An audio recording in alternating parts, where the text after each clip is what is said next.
The church smelled of old hymns and judgment. Eleanor Wade stood at the altar in a borrowed dress, 2 sizes too large, its lace yellowed with age. Her hands were white around a bouquet of wilted prairie roses. She counted the floorboards 12 between her and the door and wondered if she could run. She couldn't. The pews were packed. Every soul in Copper Ridge had come to watch Eleanor Wade become Eleanor Hartwell. Some pitied her. Most judged him. All of them whispered. Beside her. Clayton Hartwell waited. Tall, broad-shouldered, 34 years old, and the wealthiest rancher in 3 counties. His hat was in his hands, his face unreadable. She'd expected cruelty in his eyes when she finally looked. Found only stillness. The minister droned on. Eleanor barely heard. Her father wasn't here. Couldn't bear to watch what desperation had made him do. The bank had threatened foreclosure. A stranger had offered salvation, pay the debt in full, if Eleanor married Clayton Hartwell. Her father had wept, then agreed. She hadn't been asked. Do you, Eleanor May Wade, take this man to be your lawfully wedded husband? Her throat closed. The room leaned in. I do. Her voice cracked like thin ice. The minister turned. And do you? Clayton James Hartwell. I will. Not I do. Not the words everyone expected. I will. The murmur rolled through the pews like distant thunder. Eleanor glanced at him, startled. His jaw was set, his gaze forward. He hadn't looked at her once since she'd walked down the aisle. By the power vested in me, I now pronounce you man and wife. The words fell like a jail door closing. Clayton turned to her, offered his arm.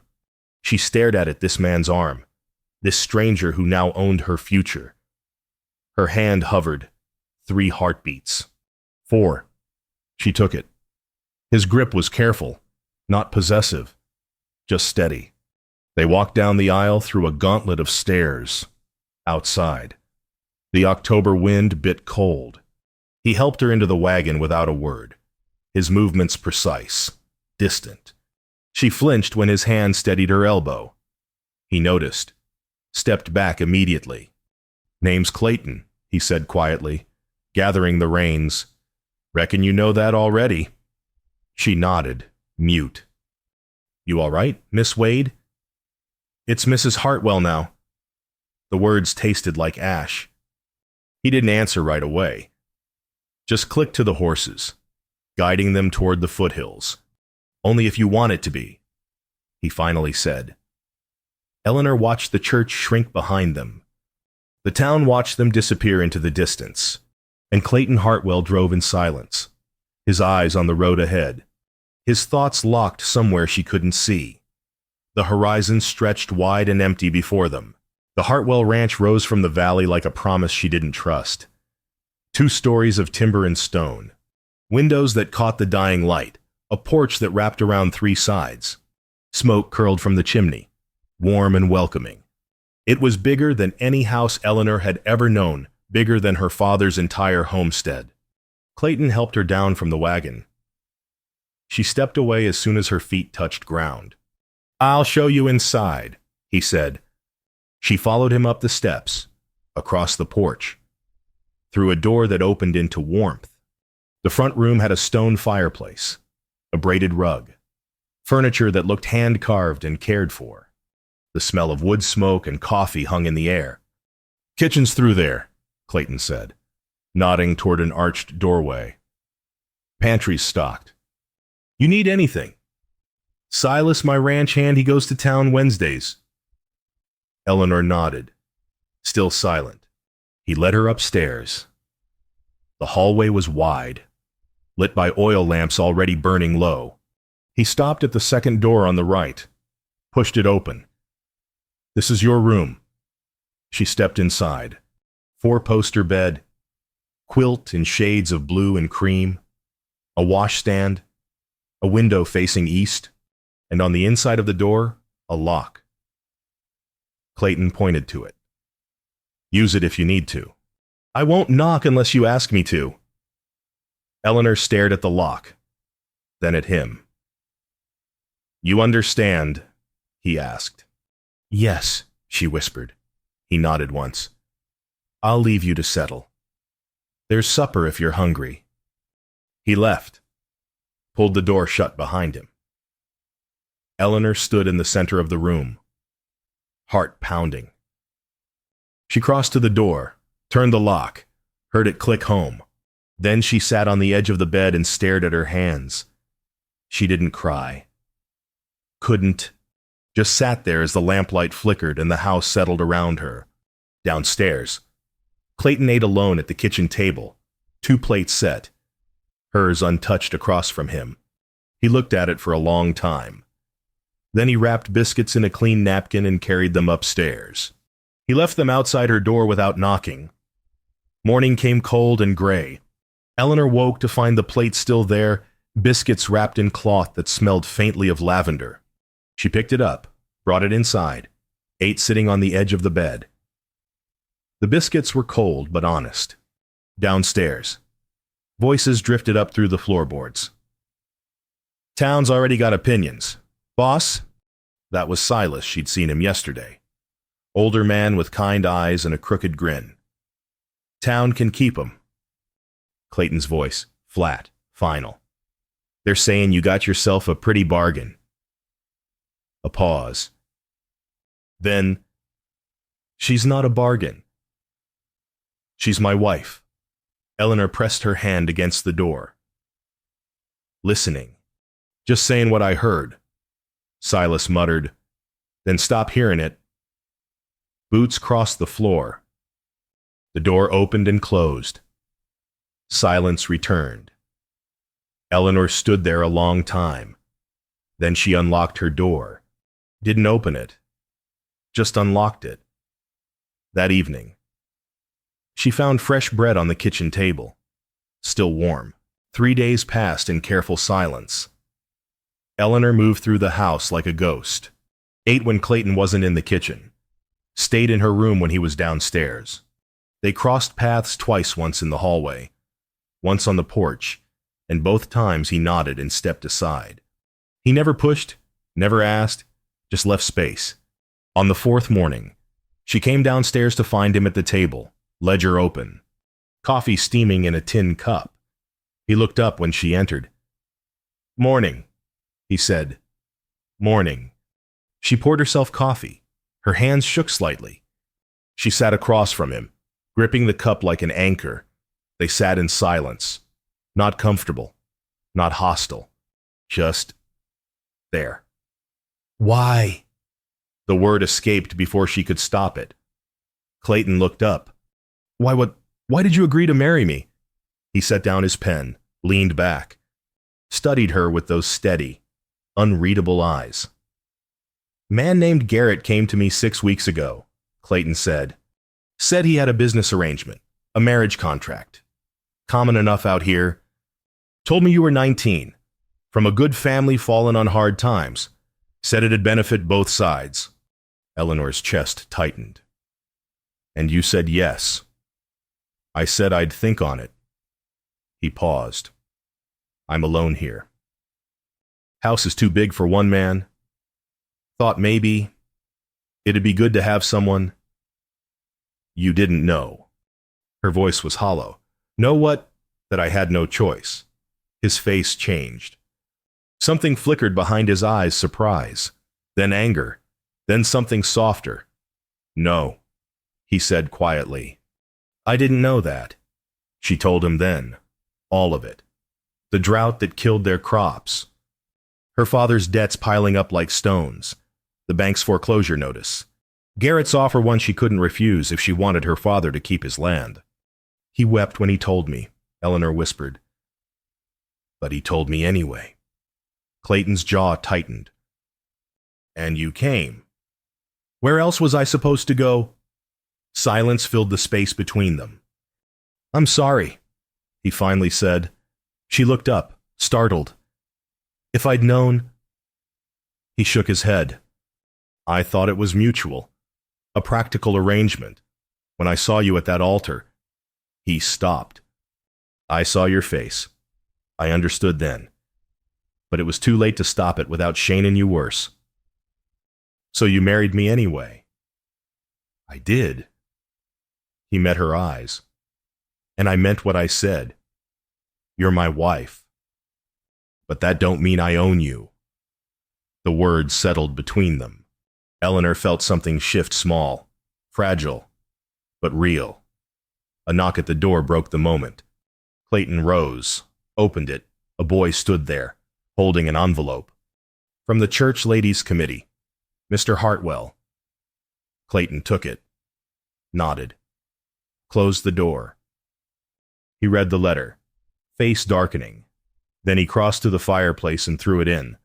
What was it? Eleanor asked. Invitation. They want to throw you a welcome reception. Her stomach dropped. When? Sunday. He watched the paper curl and blacken. We're not going. We have to. If we don't, they'll let me handle the town, Clayton said. His voice was steel wrapped in calm. Eleanor wanted to argue, but the look in his eyes stopped her.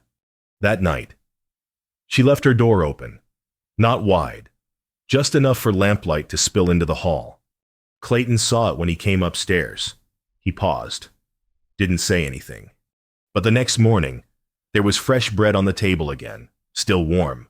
2 weeks passed like water finding its level slow, cautious, but steadily forward. Eleanor learned the rhythm of the ranch. Clayton rose before dawn. She woke to the smell of coffee already brewing, the sound of his boots on the porch. He worked the land with Silas and 2 other hands, mending fences, checking cattle, preparing for winter.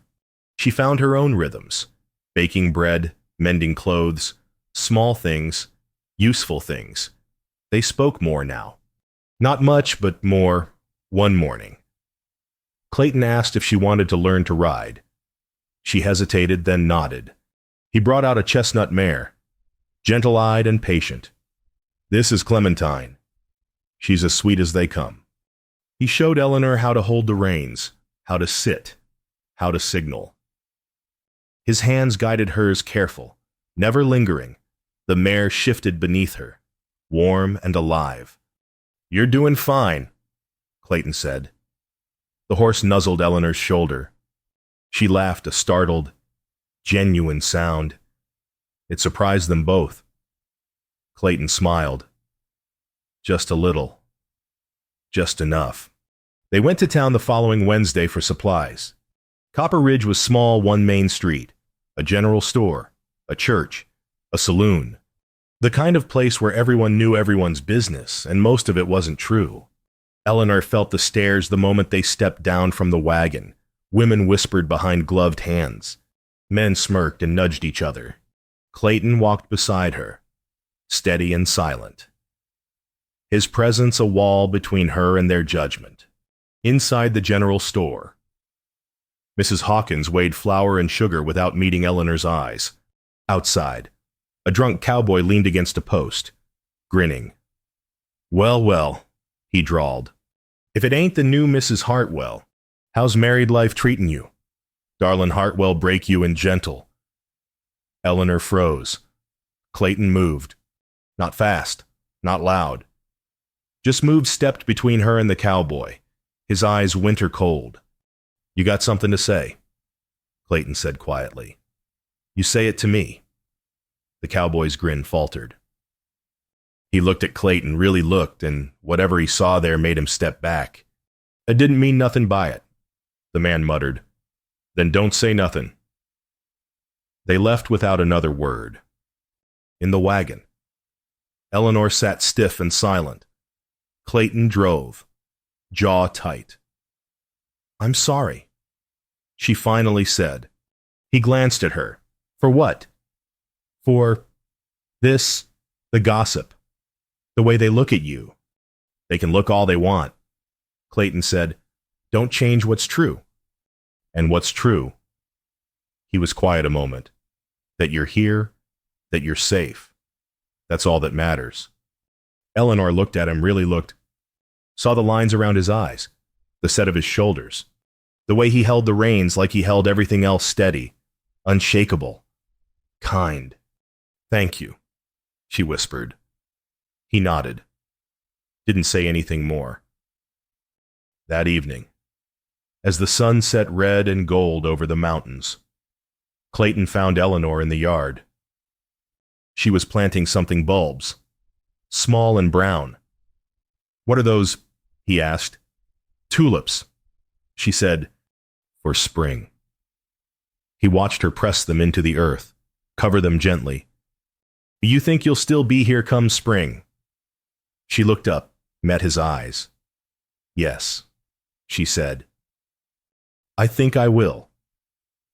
Something passed between them, then unspoken, fragile, real. Clayton nodded, turned to go, then stopped. "Eleanor." "Yes, I'm glad."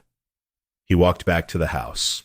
Eleanor stayed in the garden, hands in the soil, heart lighter than it had been in months. November came cold and clear. The days shortened.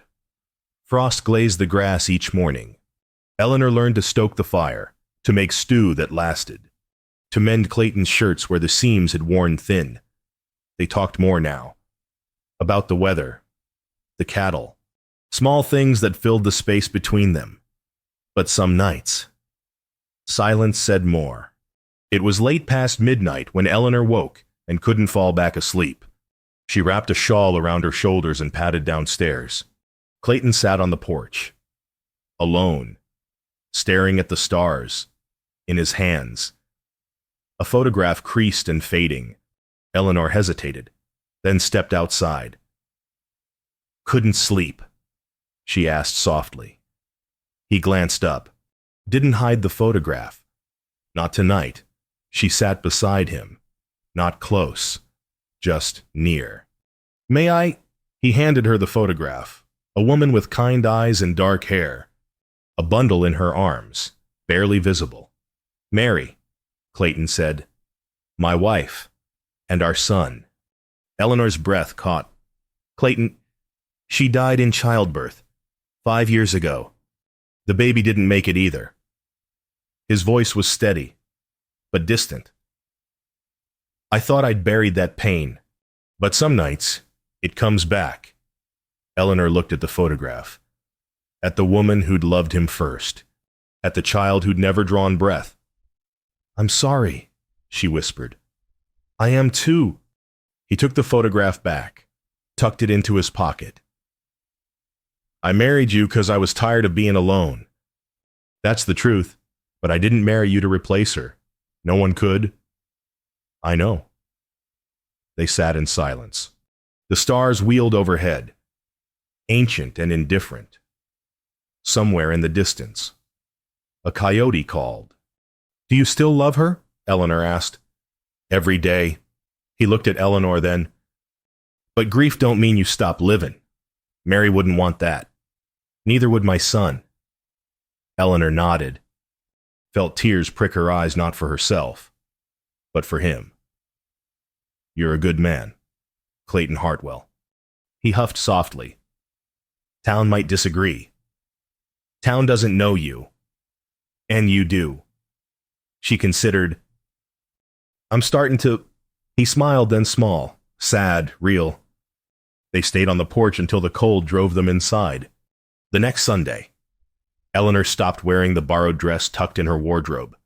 She put on a split skirt, boots, a practical blouse, braided her hair like she meant to work, not be looked at. Clayton noticed. Didn't say anything, but approval flickered in his eyes.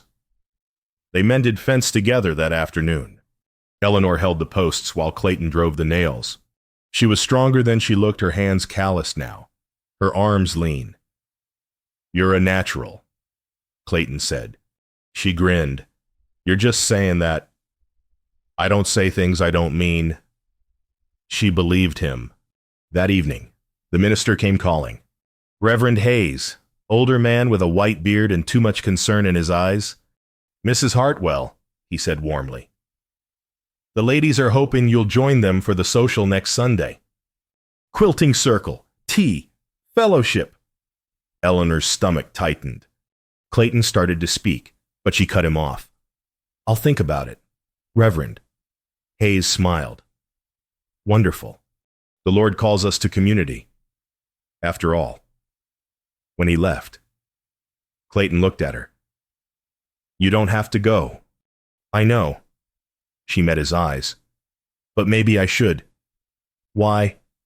Because I'm tired of hiding. And because... She paused. Because I'm not afraid anymore. Clayton studied her, then nodded. All right. But if they give you trouble, I'll handle it. He looked like he wanted to argue. Didn't. That night, Eleanor planted more bulbs. Daffodils this time. For hope. Sunday came too fast. Eleanor dressed carefully, her best blouse. Skirt pressed, hair pinned. She looked like a woman going to war in Sunday clothes. Clayton offered to come. She shook her head. This is mine to face, she said. He didn't argue. But worry creased his brow. The church parlor was decorated with gingham and false warmth, tables laden with pies and tea. A dozen women stood in clusters, their smiles sharp as knives. The room went quiet when Eleanor entered. Mrs. Dalton, the banker's wife, approached first. Mrs. Hartwell, how lovely you could join us. Thank you for inviting me. The women settled into chairs, teacups balanced on laps. At first, it was bearable. Talk of recipes, weather, whose daughter was courting whom. Then Mrs. Dalton leaned forward, voice dripping concern. So, Eleanor dear, tell us, how does it feel to be bought? The room stilled. Every eye turned. Eleanor's hands tightened around her cup. I'm sorry. Well, Mrs. Dalton said, smile vicious. Everyone knows your father sold you to settle his debts. We're just curious, what's the going rate for a young woman these days? Another woman younger. Meaner laughed. At least Hartwell paid well. Your father got a good price. Didn't he? Eleanor stood. The chair scraped loud in the silence. My father was desperate, she said, voice steady. Your husbands would have let us starve. Clayton Hartwell gave me a choice. That's more than any of you ever offered. Mrs. Dalton's smile faltered. We're only concerned... No. Eleanor interrupted. You're cruel. There's a difference. She walked out. Didn't run, didn't cry, just walked head high, spine straight out the door and down the church steps. 2 miles home. She walked every step behind her. The town watched through lace curtains. Clayton found her on the porch, hands shaking, jaw tight. What happened? He asked quietly. She told him. Every word, every sneer. His face went hard. Not angry, colder than that. Controlled. They won't talk to you like that again, he said. You can't control what they say. He took her hand, first time he'd touched her beyond helping her mount a horse or steadying her on ice. His grip was warm, solid, real. No, he said, but I can make sure they hear me louder. She looked at him, saw the resolve in his eyes. What are you going to do? Something I should have done from the start. He squeezed her hand gently. Trust me. Eleanor nodded. Yes. He didn't let go. Neither did she. They stood there as the sun set. Two people bound by vows they hadn't chosen but were starting to mean. That night, Eleanor couldn't sleep. She sat on her bed, staring at the packed bag she'd pulled from the wardrobe, staring at the letter she'd written in careful, shaking script. Dear Clayton, I'm leaving. Not because of you, because of me. Because I don't want to be the reason they turn on you. Because I don't know how to be someone's wife when I was never given the chance to choose it. Thank you for your kindness. I won't forget it. Eleanor. She folded it, set it on the nightstand, looked at the bag, then she looked at the open door. She'd left it open every night now. A silent invitation. A bridge. What was she doing? Dawn came gray and cold. Clayton woke early. as always. Came downstairs, saw Eleanor in the kitchen bag at her feet. Letter on the table. He picked up the letter. Read it. Looked at her. You're free to go, he said quietly. Always were. Her eyes filled. Then why do I feel trapped? By what? By this. She gestured helplessly. By you being kind. By me wanting to stay but not knowing if I should. Clayton set the letter down. Crossed the room. Stopped a few feet away close, but not crowding. Why did you marry me? She asked, voice breaking. Really, not the loneliness, not the house. Why? He was quiet a long time. Because when I saw you at that altar, he finally said.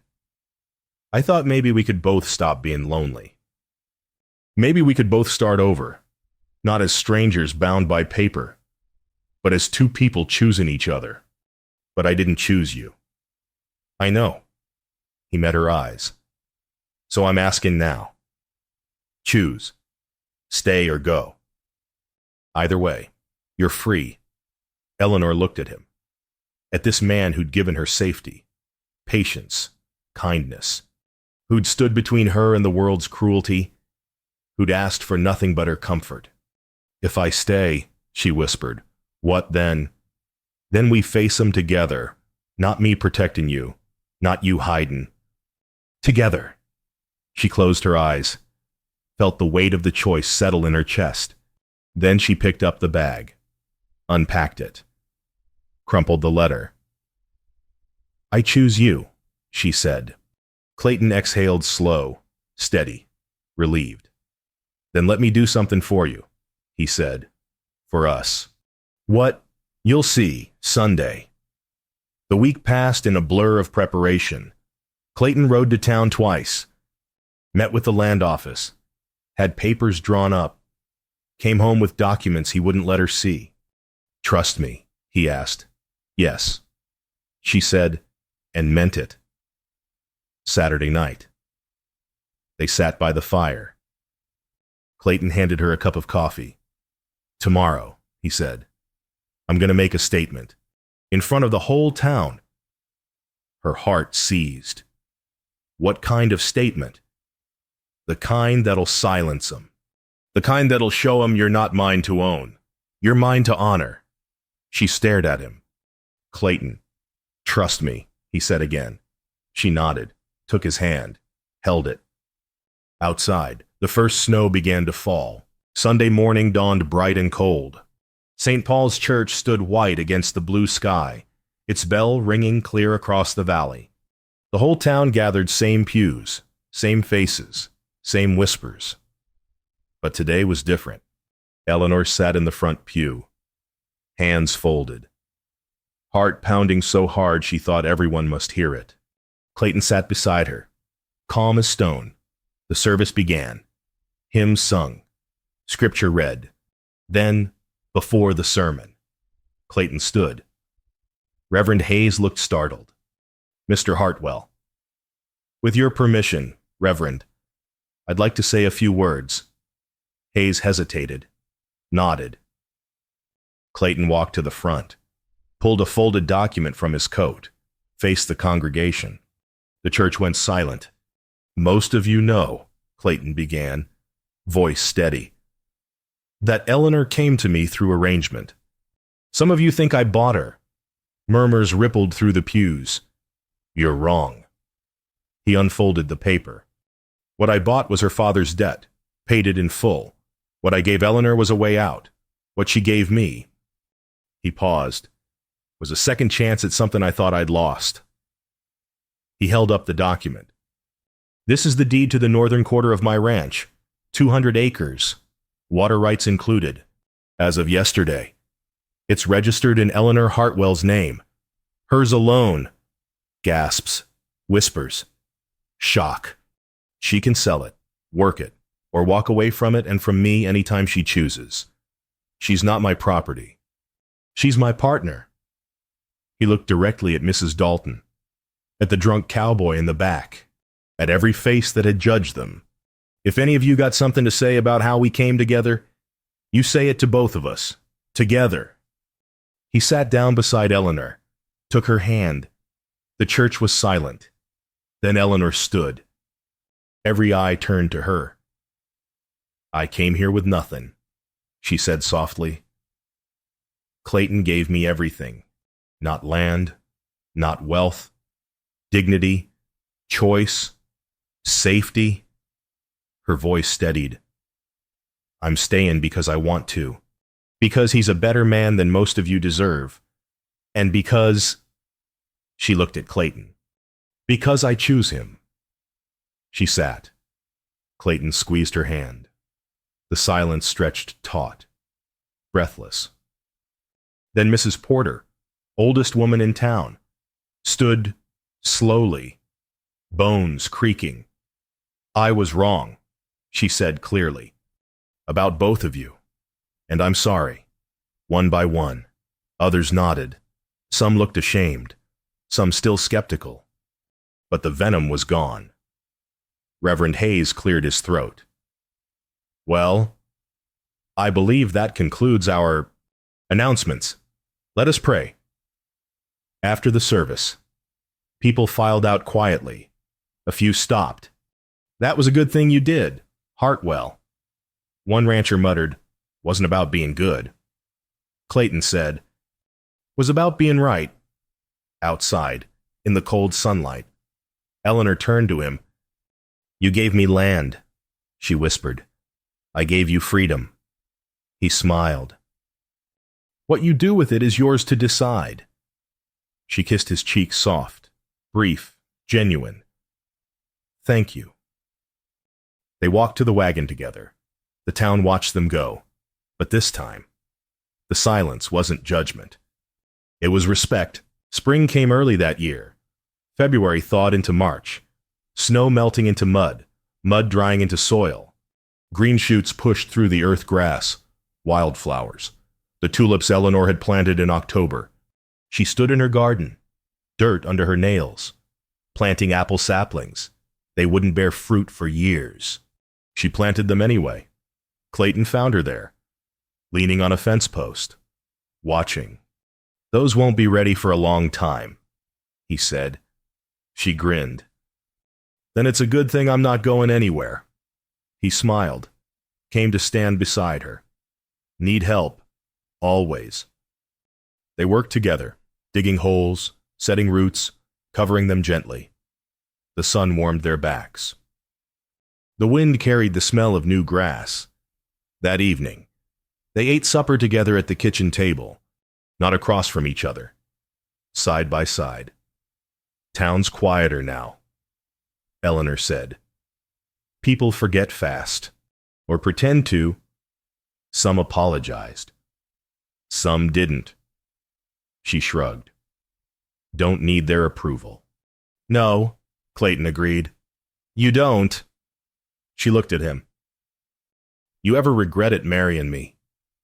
He set down his fork, met her eyes. Every life's got regrets. Eleanor, you ain't one of 'em. Her throat tightened. Good. 'Cause you're the best decision I ever made. He reached for her hand. She gave it. They walked her land at sunset. 200 acres stretching toward the mountains, hers by deed and by choice. They stopped at the fence line between her property and his. Want me to take it down? Clayton asked. Eleanor shook her head. Leave it. Why? Reminds me I chose to cross it. He looked at her. This woman who'd come to him frightened and forced, who'd become someone fierce and free. I'm proud of you, he said quietly. I'm proud of us. He kissed her forehead. She leaned into him. They stood there, two people who'd been strangers. Now something far more. The apple trees swayed in the breeze. Somewhere, a meadowlark sang. You think they'll grow? Eleanor asked, nodding toward the saplings. I know they will. How Clayton smiled. 'Cause you planted 'em, and you don't do anything halfway. She laughed bright, genuine, free. They walked back to the house as the sun set. painting the sky in shades of gold and rose. The door stood open, lamplight spilling warm across the porch. Inside, the fire crackled. Coffee brewed. Home waited. Eleanor paused on the threshold, looked back at the land, the sky, the horizon stretching wide. Then she looked at Clayton. "Ready?" he asked. "Yes." She said, "I am." They stepped inside together. The door closed softly behind them. The frost melted early that year, and in the house where two strangers once stood silent, laughter finally found a home.